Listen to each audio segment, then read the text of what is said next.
C'est la fin d'un long feuilleton estival. Chelsea est enfin parvenu à mettre la main sur Moises Caicedo, prometteur milieu défensif de Brighton. Il s'agit du transfert le plus coûteux de l'histoire de la Premier League, 133 millions d'euros. C'est aussi le transfert le plus élevé de ce mercato estival. Un gros coup de la part de Chelsea du coup, mais pour beaucoup ce transfert est très élevé pour un joueur qui n'est pas une grande star. On va donc faire une présentation ensemble de ce phénomène né à Santo Domingo en Équateur. Alors déjà, pourquoi Caicedo est devenu le joueur le plus coûteux de l'histoire du championnat anglais? Eh bien ça, c'est surtout à cause d'un long duel opposant Liverpool à Chelsea. Les enchères sont montées très vite. Moises Caicedo était une priorité absolue pour Chelsea et pour Mauricio Pochettino depuis le début du mercato estival.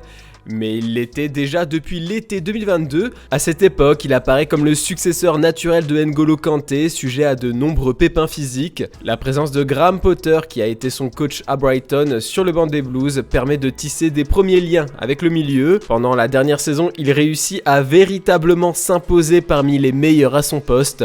Habitué à briller dans les grands matchs face au Cador, il va séduire tous les clubs anglais. Conscients de cet intérêt, les Seagulls ont longtemps demandé une grosse somme pour libérer l'international équatorien, encore sous contrat jusqu'en 2027. Pendant un temps, les Blues ont cru avoir perdu la main dans ce dossier après que Brighton ait accepté une offre de près de 120 millions d'euros en provenance de Liverpool, de quoi faire un peu douter Mauricio Pochettino. What I can tell you that we are working really hard to try to add, more players to the squad, add quality, and of course, if we have some update to make for you, the club will do.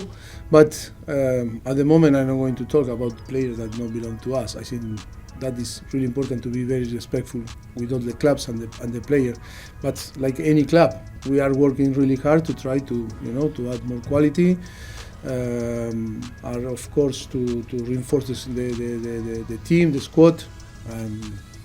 Yes, we are working hard. I am so happy in the way that we are doing the things with Paul, Lawrence, and the owners. The relationship is really good and really close. Yes, at the moment I am so far so good. Mais finalement, Brighton a également réussi à tomber d'accord avec Chelsea contre un montant d'environ 133 millions d'euros.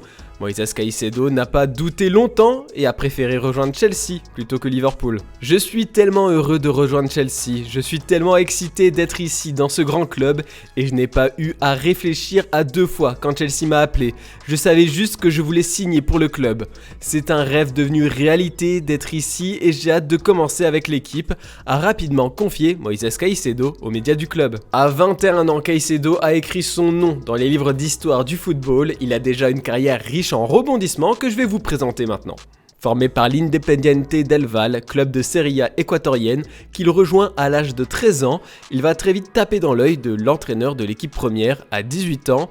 Vu que c'est un talent précoce, il va tout simplement tout casser avec le club de son enfance. Et d'ailleurs au passage, son club formateur va toucher pas moins de 29 millions de dollars pour son transfert à Chelsea. C'est pas mal pour un club d'Amérique du Sud. 31 matchs, 6 buts, 2 passes décisives, une Copa Sudamericana et une Copa Libertadores U20. Les portes de la sélection équatorienne vont s'ouvrir à lui. Logique, il va marquer l'histoire de la tricolore. Le 9 octobre 2020, il honore sa première sélection avec l'équipe nationale face à l'Argentine. Il est titulaire ce jour-là et son équipe s'incline sur le score d'1-0. 4 jours plus tard, il est à nouveau titularisé face à l'Uruguay. Lors de ce match où son équipe s'impose par 4-1, il se fait remarquer en marquant son premier but en sélection. Avec cette réalisation, il devient alors, à 18 ans, le premier joueur né au 21e siècle à marquer lors des qualifications sud-américaines et le plus jeune buteur pour l'Équateur, dépassant ainsi un certain Antonio Valencia. Les recruteurs du monde entier se l'arrachent, surtout Manchester United, mais c'est un autre club anglais qui va le convaincre de prendre l'avion, Brighton. Le 1er février 2021, Moises Caicedo s'engage en faveur du club de PL pour un transfert estimé à 6 millions d'euros. Le milieu récupérateur a signé un contrat jusqu'en juin 2025 avec les Eagles. Après avoir fait ses gammes avec l'équipe réserve dès son arrivée, le natif de Santo Domingo a été envoyé en prêt au Beerschot Voetbod Club Antwerp pour s'acclimater à l'Europe. Après 6 mois convaincants en Jupiler Pro League, le jeune Moisés Caicedo a retraversé la Manche avec l'ambition de prouver à Graham Potter qu'il pouvait s'imposer en Premier League. Il lui aura fallu patienter 11 matchs, mais ça valait le coup d'attendre. Titularisé pour la première fois à l'Emirates Stadium, l'Équatorien a réalisé une prestation de haut vol pour ses grands débuts dans l'élite anglaise, participant activement au succès de Brighton avec une passe décisive contre Arsenal. Ses qualités évidentes ont alors poussé le coach des Seagulls à ne plus jamais le sortir de son 11 de départ, parfois comparé à N'Golo Kanté pour sa capacité à avaler les kilomètres sans jamais montrer le moindre signe de fatigue. Il se fait aisément remarquer sur le pré par son style très agressif et énergivore, lui permettant de gratter de nombreux ballons. En plus, il est très propre techniquement, il nous sort des gestes techniques de folie, de quoi bien aider son équipe. Et il a ouvert son compteur but en championnat le 7 mai 2022 face à Manchester United. Il apprécie se projeter à la récupération du ballon. Il a cette capacité à analyser le jeu pour faire le juste choix et ainsi faire progresser son équipe sur le terrain. Sa créativité et sa vision du jeu, un aspect sur lequel il peut toutefois faire encore bien mieux et peut-être qu'il pourra passer ce cap avec Chelsea. En tout cas, c'est le joueur qu'il manquait aux Blues pour de nouveau performer en championnat. Est-ce que toi, tu penses que ça va devenir le meilleur milieu du championnat? On a hâte de connaître ton avis en commentaire. Et si cette vidéo t'a plu, n'hésite pas à liker et t'abonner.